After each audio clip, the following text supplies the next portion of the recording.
Metro city, smart city અને gift city. Gift સિટીનું નામ પડતાની સાથે જ માત્ર ગુજરાત કે ભારત નહીં, જે બહારના દેશો છે એના પણ કાન સરવા થઈ જાય.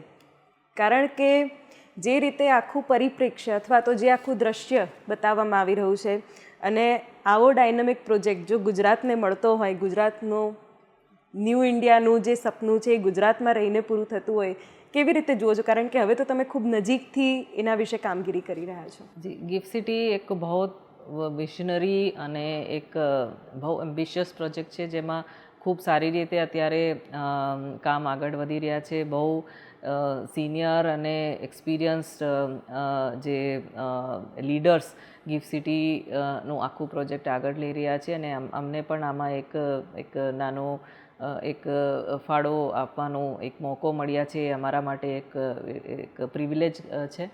અને એમાં ખૂબ સારી રીતે ઇન્ટરનેશનલ એન્ગેજમેન્ટ્સ, અલગ અલગ ઇન્વેસ્ટમેન્ટ ઓથોરિટીઝ અને અલગ અલગ ફોરેન કંપનીઝને આખું ભવિષ્યમાં એક ઇન્ટિગ્રેટેડ એક ફિનાન્શિયલ હબ બનવાની એક ખૂબ પોટેન્શિયલ ધરાવે છે. અને એ બહુ ફ્યુચરિસ્ટિક વિઝન છે, જે હવે વર્ષો પછી જે થશે, અત્યારે આપણે ફક્ત એન્વિઝન જ કરી શકીએ, પણ ત્યારે એ જ્યારે actually in its full form આવશે, તો હું માનું છું કે it would be a global destination for youth and professionals from the hall world.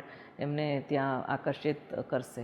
મારી પાસે એક છે આંકડો, અત્યારે 3400 એકર્સમાં આઈ ગેસ એનો વિકાસ થઈ રહ્યો છે, અને ટોટલ ગ્રોથ ઓરિએન્ટેડ એનો અપ્રોચ છે, અને લગભગ 500+ કંપનીઝ ત્યાં આવવા માંગે છે, અને 26,000 જેટલા એમ્પ્લોઈઝ ત્યાં કામ કરી શકે એવી ઓપોર્ચ્યુનિટી પણ ક્રિએટ થઈ રહી છે.